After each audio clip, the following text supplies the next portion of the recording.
Most of the time, when somebody does an interview, the news stations basically cut and edit and splice. And it's the old saying, most of your interview, most of what you said ends up on the editing room or cutting room floor.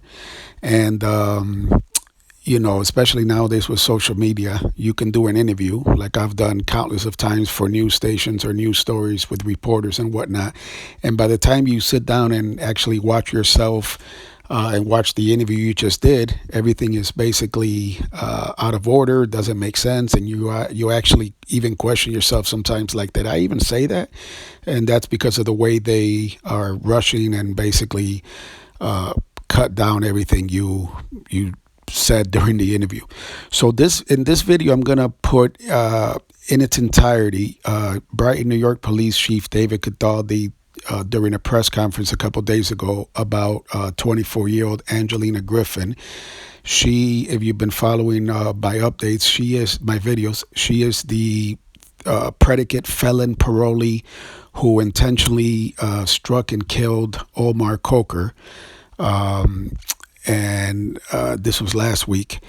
And there's a lot of interesting things about this case. And specifically, what I'm going to play here in a second is Chief Catholdi talking about ghost addresses and the way that basically it seems like Angelina Griffin played the system and, found the loopholes and basically had at least one ghost address, which appears to have been in Brighton, where parole officials basically had no idea even where she was. And this is really important because I'll explain why real quick. Some of you may be wondering, wow, why is Davey putting out all these videos about this incident? It's not really police related in the sense of it's not about police abuse, misconduct, corruption. Right, exactly. And I've already made that clear that you got to give credit where credit is due. And I'm really proud to say, that the Brighton, New York Police Department, led by Chief Catholdi and investigators like Captain Mike Desane, who I have a lot of respect for, great guy, they put together a great case. They located the vehicle that Griffin used to hit and kill Omar Coker less than 50 minutes, less than an hour after this woman got behind the wheel of her car and killed another human being.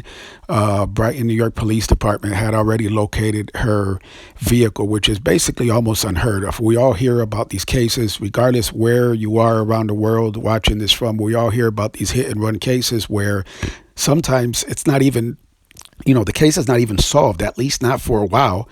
But let alone less than an hour after this incident, Brighton, New York Police Department had located the vehicle involved, which is a Mercedes that she was driving.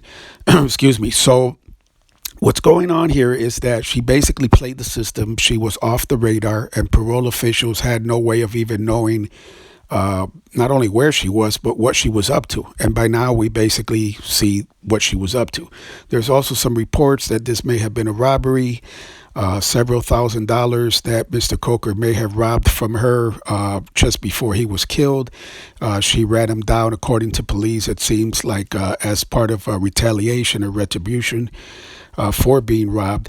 But regardless, it shows you the evil that there is living among us in the world, where a woman could get behind the wheel of her car and run this man down. Some reports say that she hit Omar Coker and that he flipped as high as 20 feet in the air before landing, and obviously he died at the scene. Brighton, New York Police Chief David Catholdi says that estimates evidence indicates she was traveling about 60 miles per hour, which, if you know Brighton, New York, that's pretty much flying down Highland Avenue, which is it's not a big, it's just a one lane one way, one lane the other. So it's just, my son, there's a school, which Chief Catholdi mentioned in his press conference. There's a school, Council Rock Elementary, which is just a couple blocks down the street. And then my son just recently reminded me, after I told him about the case, he recently reminded me that one of his best friends from school actually lives on that street. So this could have been anyone. This could have been an innocent person a child that would have been struck and killed. So this case has really just, for me, disgusted me. It really just, hit a nerve in me about how one human being could have such little regard for the life of another human being, where she hit him and simply just drove off. So we're going to roll this video, and I thought it was interesting because it's something that could affect all of us potentially, and that is that we literally don't know. You literally don't know right now who your next door neighbor is. And for an individual to have this much evil, and for them to be involved in things that you may have no clue about. This person could be living right next door to you, to your children. And again, it just really, really disgusts me. Of course, those of you who know how outspoken I am, how vocal I've been, and how much I've criticized the hypocrisy and the double standards of groups and so-called movements like Black Lives Matter. Of course, you won't hear a peep from them. We'll get to that in another video that I'm working on.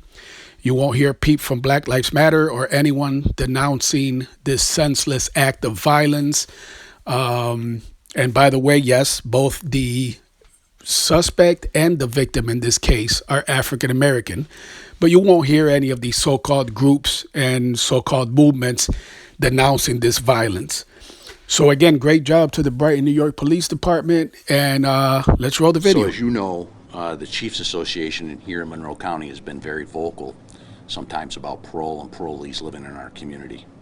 And this is certainly not to cast a bad light on the men and women who work in the parole system every day, the boots on the ground, if you will.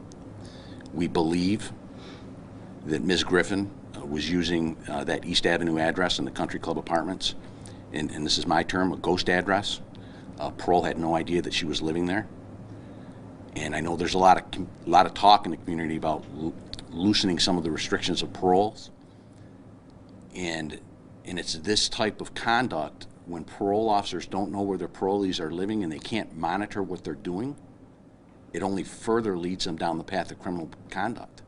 And maybe if there were some more stringent requirements in place of parole and parole officers were allowed to do their jobs, maybe this wouldn't have happened. If we would have known, if parole may have known that she was living there, they could have done home visits. That's the whole purpose of home visits, to see what they're doing and where they're living, so they don't reoffend.